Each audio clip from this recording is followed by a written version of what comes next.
নমস্কার বন্ধুরা, দিন যাপনের রান্নাঘরে আপনাদের সবাইকে স্বাগত জানাই। নিশ্চয়ই আপনারা সবাই ভালো আছেন। আমি আজকে একটা অন্যরকম ভিডিও নিয়ে চলে এসেছি। আমি নাগপুরের একটা খুব কাছে একটা পিকনিক স্পট আর একটা খুব জাগ্রত মন্দির, কোরাডি মন্দির, এই দুটো আপনাদের ঘুরিয়ে দেখাবো। চলুন আমাদের সাথে, আমার বন্ধুদের সাথে এবং আমার সাথে চলুন আমরা তাহলে ঘুরে আসি। আর ভিডিওটা একদম প্রথম থেকে দেখবেন, তাহলে আপনাদের খুব ভালো লাগবে। আমরা সকাল 8:30টার মধ্যে গাড়ি ছেড়ে দিয়েছিলাম। প্রথমে ঠিক হয়েছিল আমরা ওই পিকনিক স্পটে যাব, কিন্তু তারপরে ঠিক হলো না, রাস্তাতেই একটা খুব জাগ্রত মন্দির পড়ে, সেই মন্দিরে আমরা পুজো দিয়ে এবং তারপরে আমরা পিকনিক স্পটে যাব।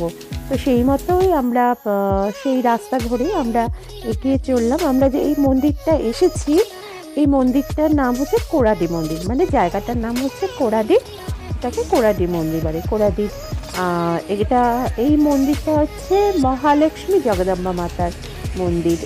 এই মন্দির নিয়ে অনেক রকম গল্প আছে। যদি কখনো এই মন্দির নিয়ে শুধু ভিডিও করি তখন সমস্ত গল্পগুলো বলবো। তবে একটা জিনিস বলি, এখানে সবাই বলেন যে এখানকার যে দেবী মূর্তি, মানে মা স্বয়ম্ভু, মানে কিছু বছর পর পর মায়ের মুখ নাকি আপনি পাল্টে যায়, এমনি অন্যরকম হয়ে যায় মায়ের মুখ পাল্টে, মানে অন্যরকম না, কখনো মা কুমারী অবস্থায়, কখনো মানে একটা স্টেজগুলো পরপর ধাপে সেরকম মায়ের মুখ পরিবর্তন হয়। তো এখানকার খুবই জাগ্রত, প্রায় 200 বছরের পুরনো, আমি ঠিক আন্দাজেই বললাম। তো এই নিয়ে, এই মন্দির নিয়ে খুব মানে অনেক কথা রয়েছে, অনেক গল্প রয়েছে, অনেক ইতিহাস রয়েছে। এবং নাগপুরের লোক কোরাডি মন্দিরের মহালক্ষ্মী জগদম্বা মাতাকে কিন্তু খুবই মান্য করেন এবং মানে আর কি, জাগ্রত বলে খুবই এখানে ভিড়ও হয় এবং আসেন সবাই। আমরা একদম সকালবেলা গেছিলাম, আমি গেছি এখানে অনেকবার কিন্তু কখনো সকালবেলা যাইনি। তো সকালবেলা পরিবেশটাই অন্যরকম লাগলো। আর বিকেলবেলাতে মন্দিরে খুব সুন্দর লাইটিং থাকে এবং আশেপাশে আরও অনেক কিছু আছে, সেগুলো আমরা দেখলাম না, কারণ আমাদের মন্দিরে পুজো দিয়ে ওই পিকনিক স্পটে যাওয়ার কথা ছিল। দেখুন মায়ের মুখটা কি সুন্দর মুখ, বলে কিছু বছর বাদে মায়ের মুখ নাকি আপনিই পাল্টে যায়, মানে মা স্বয়ম্ভু।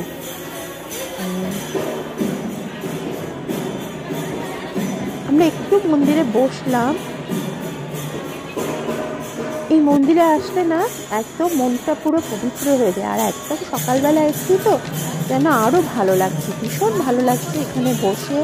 এই যে ভজন হচ্ছে, নাম গান হচ্ছে, এইগুলো শুনতেও খুব ভালো লাগছে। আর এই যে ঝাড়বাতিটা দেখবেন, এটা সন্ধেবেলা এত সুন্দর মানে লাইটিংটা হয়, ভীষণ ভালো লাগে দেখতে।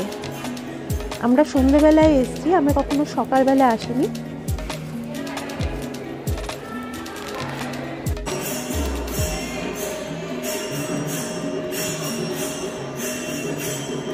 দেখুন কত মানুষ এসছে ভক্তি করে প্রণাম করার জন্য। আমরা মন্দির থেকে ফিরে বাসের কাছে যেতে যেতে এই দোকানটায় দাঁড়িয়ে পড়লাম। দেখুন কি সুন্দর রঙ্গোলি দিয়েছে। এখানে বেশিরভাগ দোকানে রঙ্গোলি এবং আরও পূজা সামগ্রী বেশি বিক্রি হয়, আর ওই খাবারের আর কি, চা, এই সমস্ত চা, মুড়ি মাখা, এই সমস্ত কিছু বিক্রি হয়। আর সেরকম কিছু বিক্রি হয় না, এই রঙ্গোলি বেশি বিক্রি হয়, রঙ্গোলি আর পূজার সামগ্রী। দেখুন কি সুন্দর রঙ্গোলি দিয়েছে। এই জিনিসটা না আমি ঠিক করতে পারি না, তাই একটু ভালো করে দেখে নিলাম দাঁড়িয়ে কিভাবে করছে। দেখুন, আপনাদেরও কিন্তু দেখিয়ে দিলাম।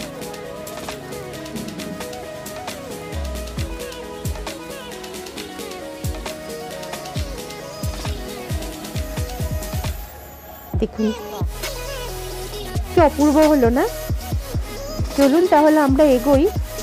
আমরা এসে পড়েছি বাসে। আর ভিডিও নিয়ে উঠতে পারিনি, কারণ দেখুন সব বন্ধুদের সাথে বেড়াতে আসতে তো অত ভিডিও করা যায় না। নানা রকম গল্প মজা এই সমস্ত করতে করতে আমরা পৌঁছে গেছি, এবং পৌঁছে দিয়েছি ভীষণ রোদ। আর আমাদের খুব খিদে পেয়ে গেছে, তাই আমরা প্রথমেই খাবারের কাছে চলে আসলাম। এখানে ঝুমকা ভাক্কর আমরা অর্ডার করলাম, সবাই 1 প্লেট করে, পার প্লেট 50 টাকা। ঝুমকা ভাক্কর বলতে এটা পাঁপড় দিয়েছে আমাদের, একটা চালের পাঁপড় ছিল, ওটাই ভাগ করে খাচ্ছি, মানে খিদের সময় যা পাওয়া যায় আর কি। আর ঝুমকা ভাক্কর বলতে ওই যে রুটিটা দেখছেন, এটা জোয়ারের রুটি, আর ওইটা বেসন দিয়ে একটা তরকারি তৈরি করে, আর ওখানে ভর্তা আছে, আর একটা সুন্দর আচার আছে, আচারটা খুব সুন্দর, আর একটা লঙ্কার আচার আছে। একটা কথা বলে রাখি, এই ঝুমকা ভাক্কর মারাঠিদের একটা অথেন্টিক ডিশ, এবং এটা এত ঝাল হয় মানে আমাদের বাঙালিদের খেতে একটু অসুবিধেই হবে। তবে এবারে একটা খুব সুন্দর জিনিস শুনলাম, যে খুব ঝাল হলে তাতে নাকি তেল দিয়ে দিলে, একটু তেল দিয়ে দিলে তাহলে সেই ঝালটা কমে যায়, এবং সেটা আমি দেখলামও কমে গেল। এটা খুব ঝাল ছিল কিন্তু খুব টেস্টি ছিল। আমরা ওখানে একটা জায়গায় বসে নানা রকম গল্প গুজব করে হাউসে খেলে তারপরে একটু রোদ পড়লো। এরপর আমরা আস্তে আস্তে ওই মন্দিরের ওখানে উঠবো। এই মন্দিরটা হচ্ছে মানে প্রাকৃতিক উপায়ে তৈরি একটা টিলা, মানে সাদা পাথরের টিলার উপর তৈরি, মানে অনেকটা দূর বিস্তৃত এই টিলাটা, দেখতে অপূর্ব লাগে। আমি আসলে আর রোদটাও ছিল, আমি সেরকমভাবে ভিডিওটা ঠিকভাবে তুলতে পারিনি। আমার অন্য জায়গায় ভিডিও আছে, কিন্তু এখানে এগুলো যোগ করলাম না, এত অপূর্ব লাগে দেখতে। আপনাদের শুধু দেখানোর জন্য এটা করছি। ওই যে জলটা দেখছেন, জলটা একদম পুরো নীল হয়ে থাকে। এতে মহাদেবের এখানে মূর্তি, আরেকটা মূর্তি আছে, ওখানে আমরা গেলাম না কারণ পাটা ভিজে গিয়েছিল। দেখুন এই যে পাহাড়ের মাঝখানে, পাহাড় না টিলাটা, টিলাটার মাঝখানে জল, আর নিচ দিয়ে মানে জল চলে যাচ্ছে। আর বর্ষাকালে তো এটা মানে একটা জলপ্রপাত আর কি বলা যায়। অদ্ভুত লাগে বর্ষাকালে আসতে এটা, কিন্তু একটু রিস্কও আছে। পাথরে যদি পা পিছলে পড়ে যায় তাহলে একটু লাগে। দেখুন পাশে কেমন রেল দিয়ে দিয়েছে, ওই দিক দিয়ে কিন্তু জল যাচ্ছে। আমরা পুজো দিলাম, যে যায় বাচ্চাদের নামেই পুজো দিলাম। যেহেতু এখানটা না একটু বিচ ছিল আর একটু রিস্কের ব্যাপার, তাই একটু দাঁড়িয়ে ভয়ও লাগছিল ভিডিও করতে। ওই রকম সিঁড়ি নিচে নেমে গেছে। পুরো জায়গাটা আমি দেখাবার চেষ্টা করছি, আপনাদের। আর এটা নাগপুর থেকে মাত্র 30 কিলোমিটার দূরে। একটু ফটো তোলার মানে ফটো সেশনও হচ্ছে, কেউ ফটো তুলছে, কেউ পুজো দিতে ব্যস্ত, যা হয় আর কি। স্যাটারডে সানডে নাগপুর থেকে প্রচুর লোক আসে, মানে পিকনিকও হয়। পিকনিক বললাম না, পিকনিক স্পট। ওখানে কিন্তু মানে সমস্ত জিনিস নিয়ে এসে এখানে যারা রান্না করেন তাদেরকে দিলে তারা সুন্দর রান্না করে দেন, এবং প্রচুর লোক আসে, প্রচুর লোক আসে এই শীতকালটা। আর শিবরাত্রিতে তো এই পুজোটা হয়। এই যে মন্দির আছে এখানে, এই মন্দিরটাকে নিয়েও অনেক গল্প আছে, ইতিহাস আছে। তবে যতদূর শোনা যায় গৌড় নামে কোনো উপজাতি এখানটা থাকতো, এবং এরাই এই সমস্ত মানে এই জায়গাটা রাজত্ব করতো। তখন এই মন্দিরটা তৈরি করা হয়েছে, প্রায় 1000 বছর আগে এই মন্দিরটা তৈরি করা হয়েছে। এটা মানে ওখানকার লোকজন বলে, এই যে নদীটা, এটাকে কানহা নদী বলে, মানে কানহা নদীর একটা শাখা আর কি। খুব একটা জল নেই।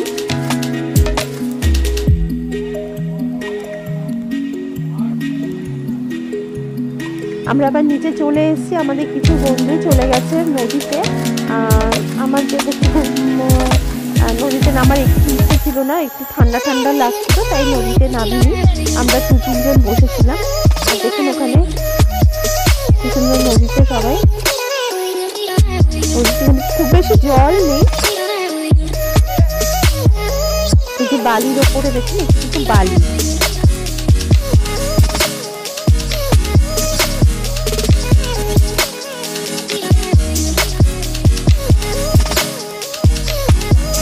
এরকম বসে থাকতে থাকতে আমরা একটু মুড়ি মাখা খেতে শুরু করেছিলাম আর চা। আর মুড়ি মাখাটাকে এখানে কাঁচা চূড়া বলে। অদ্ভুত মাখায়, এত সুন্দর মাখায়, ভীষণ সুন্দর মাখায়।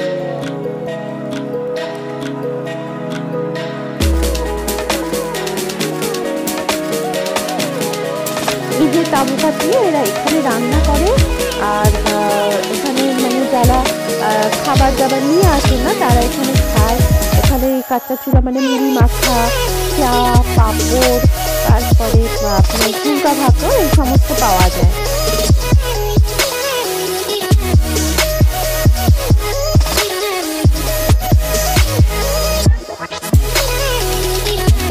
বুঝতে পারছি না এটা ঠিকমতো দেখানো যাচ্ছে কিনা।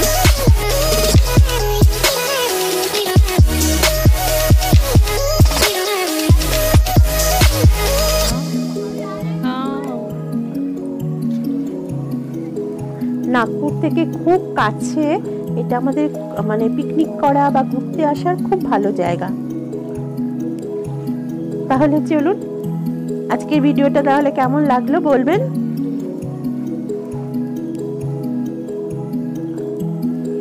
আবার অন্য কোনো ভিডিওতে দেখা হবে। এখন কদিন নাগপুরের ভিডিওই দেব, কারণ আমি নাগপুরে চলে এসেছি।